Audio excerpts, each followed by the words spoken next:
नमस्कार साथियों, प्रणाम। एक बार पुनः मैं अपने यूट्यूब चैनल उपयुक्त ज्ञान एजुकेशनल चैनल पर आप सभी साथियों का हार्दिक स्वागत करता हूं।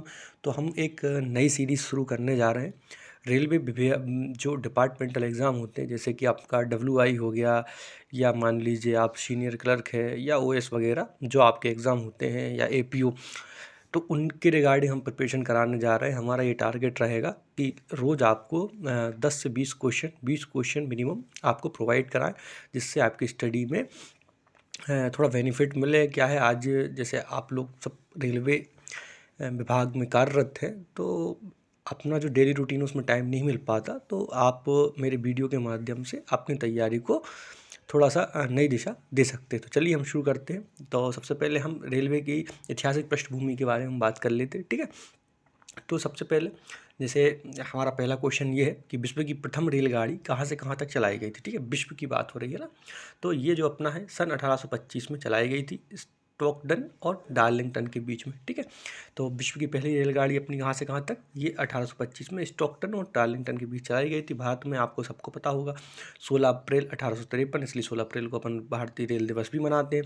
मुंबई से थाने के बीच में, मुंबई में भी कहाँ बात करें तो CSMT से थाने के बीच में अपनी इसकी कुल दूरी कितनी, कुल लंबाई कितनी थी इन दोनों स्टेशनों के बीच में, तो इन दोनों स्टेशनों के बीच में अपनी कुल लंबाई जो थी वो 34 किलोमीटर थी। भारत में सर्वप्रथम रेल किस कंपनी द्वारा निर्मित और संचालित की जाती थी, तो ये प्राइवेट, जैसे जब ईस्ट इंडिया कंपनी का शासनकाल था उस टाइम पर डायरेक्ट कंपनी ने इसको अपने अधीन नहीं किया था, ये स्टर्लिंग कंपनियों द्वारा इसका पहले निर्माण किया गया था, ठीक है। कलकत्ता मेट्रो रेलवे अभी जो अपनी वर्तमान में 18 रेलवे जोन हो गए हैं, 17वां ये अपना कलकत्ता मेट्रो रेलवे है, उसकी स्थापना कब की गई, 2011 में।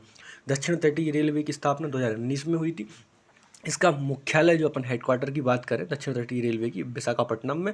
और जैसे आपको पता है कि जोन, तो आपका इसका हेडक्वार्टर तो विशाखापट्टनम में हो गया, मगर इसके बीच में जो डिवीजन्स हैं वो गुंटूर और गुंटूर 2 आते हैं ना, 3 विशाखापट्टनम, गुंटूर और गुंटूर, ये 3 आपके इसके अंतर्गत आते हैं, ठीक है। वर्तमान में कुल कितने जोन हैं, तो ये आपके 18 हैं। और अपने डिवीजन्स की बात कर लें वर्तमान में, तो ये अपने 68 हैं, ठीक है।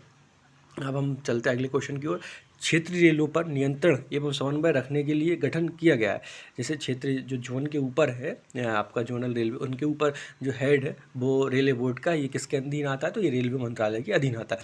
जो रेलवे बोर्ड के जो सदस्य हैं उनका पद जो है महाप्रबंधक के पद से ऊंचा होता है। ये कथन सत्य है या असत्य है, तो ये आपका सत्य। जितने भी रेलवे बोर्ड के मेंबर हैं उनका जो पद है, या जो अपन उनकी बात कर ले हायरार्की की, तो वो GM के अपर लेवल के होते हैं, ठीक है। अब जो रेलवे बोर्ड के जो सचिवालय है उसका जो प्रधान होता है उसको क्या कहते हैं, रेलवे सचिव की बात कर लेते हैं। तो अब जैसे अपन पर्सनल की बात कर रहे हैं, तो अपन पर्सनल का मेन लेके चलते हैं। तो रेलवे बोर्ड स्तर पर जो आपके रेलवे बोर्ड पर, उस पर कार्मिक का प्रमुख किस क्या क्या बोलता है, महानिदेशक बोलते हैं। क्षेत्रीय रेलवे पर ये अपना PCP होता है, प्रमुख मुख्य कार्मिक अधिकारी, ठीक है।